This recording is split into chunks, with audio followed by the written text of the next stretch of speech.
Hey guys, Dirty Donut here, and I'm back with another video. This video is gonna be more of a talk and walkthrough, just like I did with the Umbrella Academy. But this one's more for Sandman. Now, I watched through Sandman, and it is a honestly brilliant work.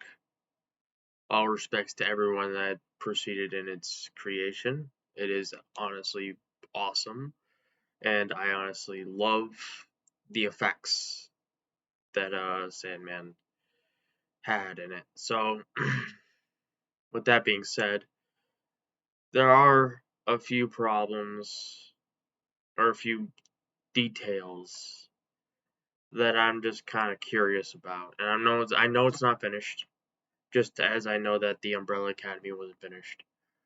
If you watch that video, I didn't mention that, but I'm very excited to see the Umbrella Academy season 4 final season. So I want to see how they end that. And I might actually make another video about the Umbrella Academy too. So, with that being said, let's move on to the Sandman. Now, the Sandman was kind of always like a Disney character to me. Now, when you think of Sandman, you think of that big fat motherfucker with like a glittery coat and like just throwing sand everywhere. Like that's the picture that came to my mind, like just out of nowhere. Like this big fat boy with like this glittery sash that covers up everything, and then he's just got this bag of sand, he's just tossing it everywhere. Like that is my picture of the Sandman. At least that was my picture of the Sandman. But I watched the Sandman, the Netflix series, and it did change a lot of what I saw. Now, when you enter with the Sandman, he is simply just trying to hunt down his nightmare, the Corinthian. Alright? And I'll put up pictures of all of that for everybody to understand what I'm talking about. Now, when he's hunting down the Corinthian, he gets captured by a man. I can't remember his name at the moment. I'll look it up in a second and probably put it in the video. But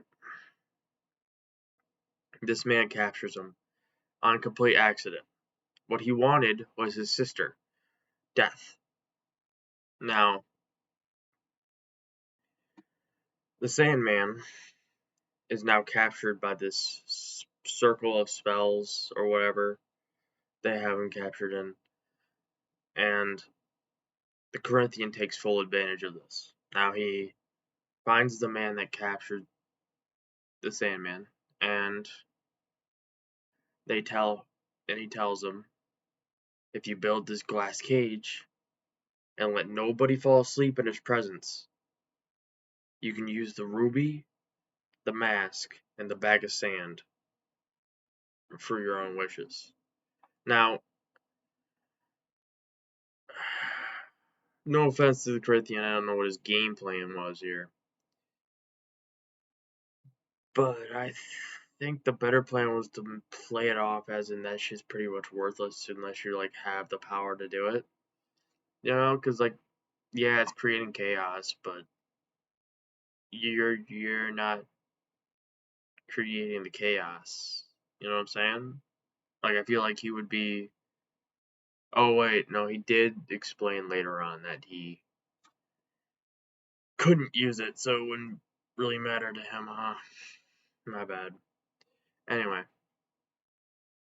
back to what I was talking about. So he explains to the man that his name Robert Burgess. He explained to Robert Burgess that if you use the mask, the sand, and the ruby, all your wildest dreams could come true. Or what Robert Burgess really wanted was his son to come back to life. That's why he wanted death in the first place.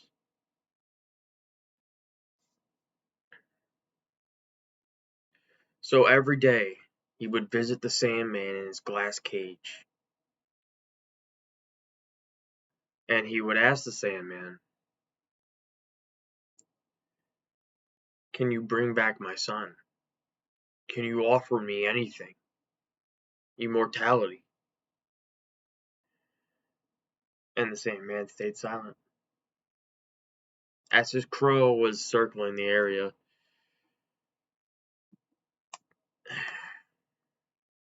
the Sandman was still stuck in his glass bubble. Now, my biggest point about this was later on when the Sandman escapes his glass cage. Alright, I understand his hatred and I understand his fury. His friend died. The crow, Jezebel, died. So, I understand his fury, I understand his rage for the boy who killed her. But I feel like after hundreds of years, like centuries, stuck in this glass bubble,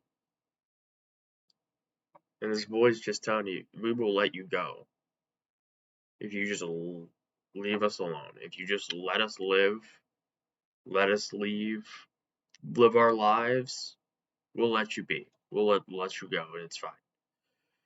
But the Sandman couldn't fucking do it. I don't know why. Like he had to kill the man, but his son, Robert Burgess's second son, he had to kill him. I don't know what the purpose of that was. I mean, I get he was angry about Jezebel, but at the same time, why do you, like, after years, this kid's literally telling you to your face, if you just leave us alone, we will let you out. Like, why would you just disagree to that? He's letting you out. He doesn't want you any more than you do want to be there, right? So, like, what I'm saying is, if, like, there's really no point in it. But I digress. It moves on to him trying to find his lost relics. Now, he returns to the land of dreams, his domain, which is in complete ruins and complete chaos since he left. Multiple dreams, nightmares have escaped into the light, into the waking world, not expecting him to even come back. So,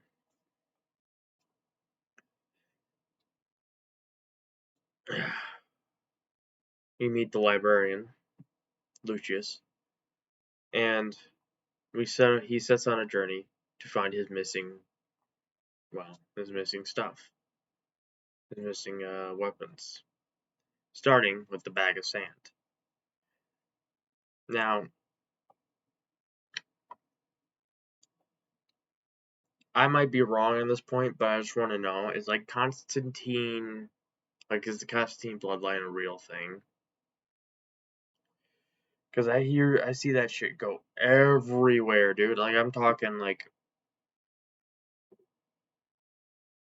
Legends of Tomorrow has, like, Constantine. I've seen multiple Constantine movies.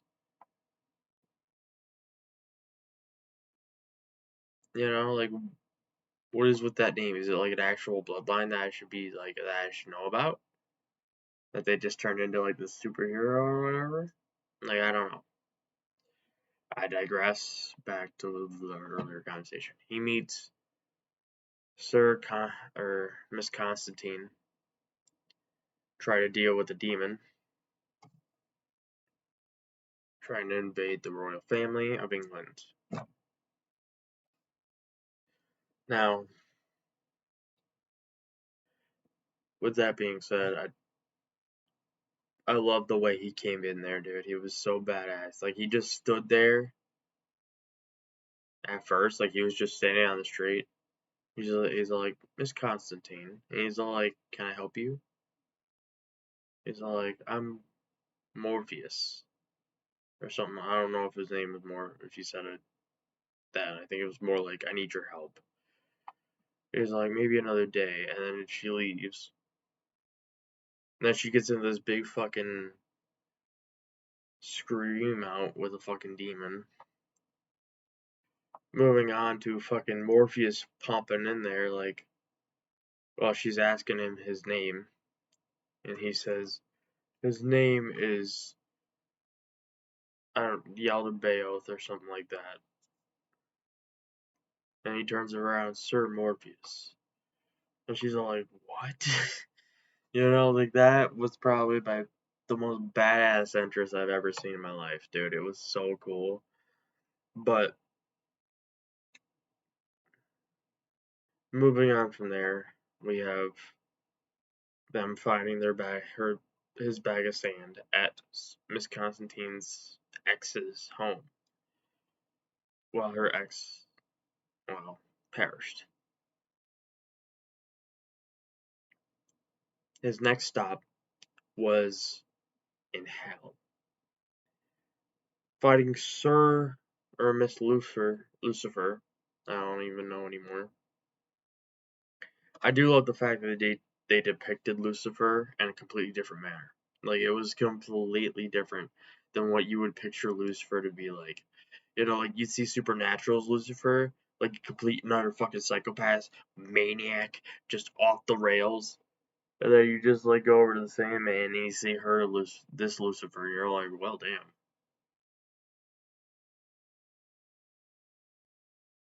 Like, that's. Like, do you make syrup on the Sundays? Like, I feel like I seen you on a syrup bottle. Anyway. It's just like a complete different depiction of Lucifer. And I love it. Don't get me wrong. It's way off the rails. It's different. But they proceed with a battle of wills, strengths, and creation. And of course, the Sandman kills, or takes over Lucifer with one word: hope. Now, I don't really get how the battle was supposed to be played. But I feel like after the world is ended and there is nobody left, I don't think there's any hope to be had. Like, nobody has hope. Not me, not you, not anybody. Nobody has hope. We're all dead. All hope is lost. Like, just the thing is just done. When we're dead. Done. Poof. Yeah, like, it's just, I don't get it. Anywho.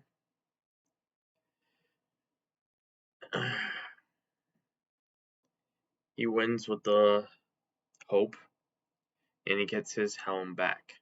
I do have to say, her dropping the dude off the side of the fucking thing was probably one of the most brutal, not brutal, but more like, just funny, you know?